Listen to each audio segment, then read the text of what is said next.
Hendriksen, I do believe. And for the Bucknell Bison? It is Chris Nucifora. Okay.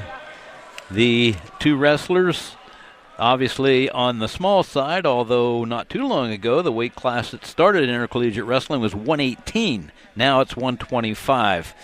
The wrestler from Oklahoma is a three-time Texas state champion. You can tell he's very well put together, very strong, and that's something that Nucifora is going to have to be very careful about. The Oklahoma colors are crimson and cream. They're from the Big 12 Conference.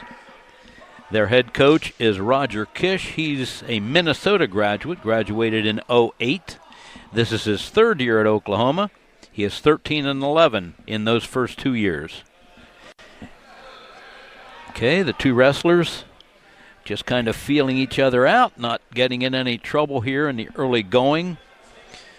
We're down to 1 minute and 57 seconds remaining in the first period. You know, because we already talked about it, that the first period is 3 minutes in duration. There's a good shot by Hendriksen. Very nice, and good reactions from Chris here. It's a way to continuously wrestle. This should be a good bout. Very contrasting styles, it would seem. Looks like Hendriksen might be a more positionally focused wrestler, and Nucifora is looking for more speed and maybe a little bit more athletic attacks. Beautiful shot by Nucifora, but excellent recovery on the part of Hendriksen. There is, of course, very rich wrestling history in both of these schools. The Bucknell Bison wrestling program has been around for a long time.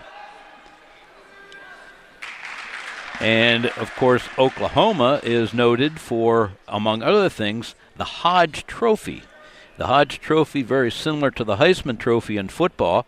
Danny Hodge was a wrestler at Oklahoma. 1955, 1956, 1957. He was 46-0. He had 36 pins. He pinned 24 consecutive opponents at one point. He was a three-time NCAA champion. The only wrestler to ever appear on the cover of Sports Illustrated. Now that's an amazing history for Danny Hodge. And something else about him, in 3 years, he was never taken down. Can you believe that?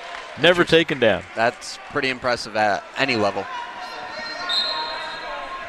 All right, this match coming down to the wire. We have 15 seconds remaining, and there's no score despite some very good shots and some good counters by both of the wrestlers. Looks like we got some action here at the end of the period. Hendriksen's looking for a score. Nucifora is trying to not give it up, and it looks like nothing's called here. No takedown. No takedown. Both referees agree with that. No score at the end of the first period.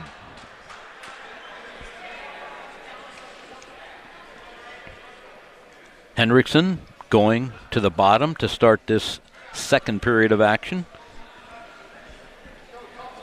Looks like it might be 1-0 here for Hendriksen. I think he might have gotten 2 stall calls on the edge there, maybe like the push-out stall call.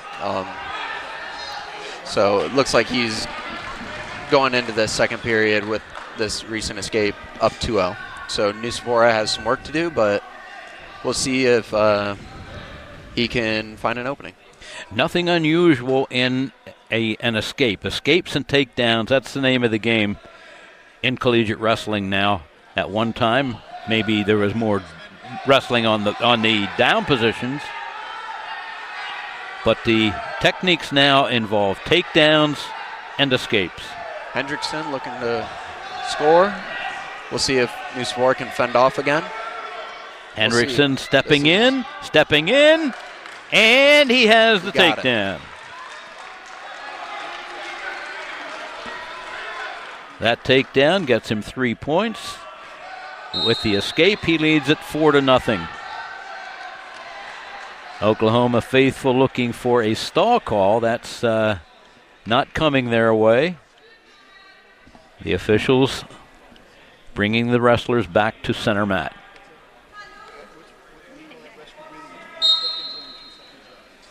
Hendriksen trapping the ankle.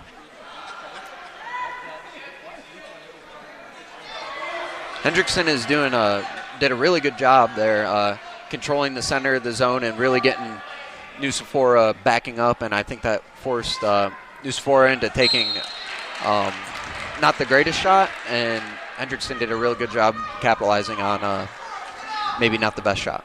Wrestlers out of bounds. They're coming back now into center circle. Hendriksen to the top.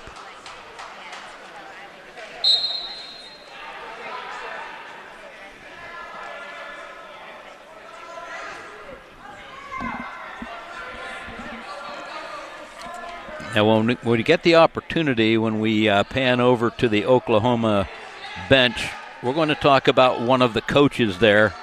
There's something we need to say about him. And there's the escape by Nucifora. A very good escape, because now he's behind only by a takedown. 4-1. Actually 5-1.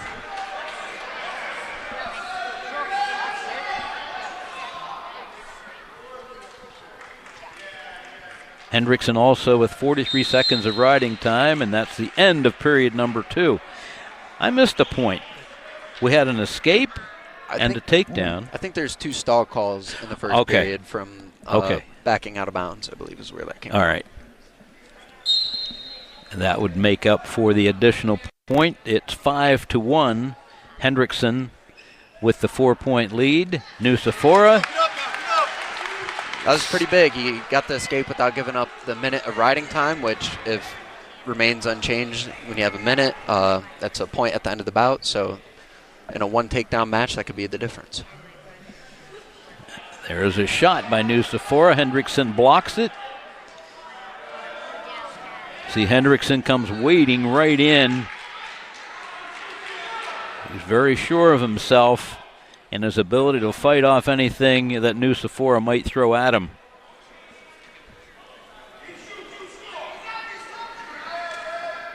Nucifora needs a takedown to tie it up. 5-2 the score. 1:06 remaining in the third and final period.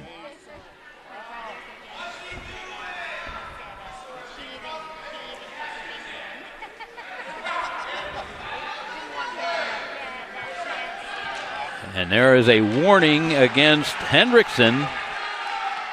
Got 45 seconds here left on the clock. Nucifora is going to have to look to create some more action.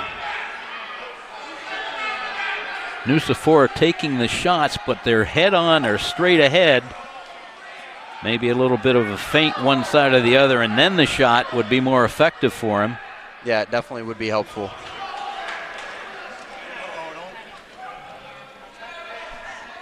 .20 Nucifora trying desperately to get that takedown.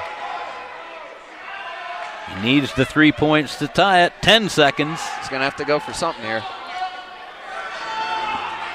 And there's a point. 5 seconds to try something here. Got to go. And that's the end of the match. 5-3 our final. Hendriksen wins the bout 5-3, and Oklahoma goes out to a 3-0 score here after one bout. It's a good match. Good match, yes. I mean, I got a feeling that's going to be the theme of tonight. Who can win these 1-point takedown matches, or these 1-2 point matches where one takedown decides it? That's going to be the difference maker for tonight.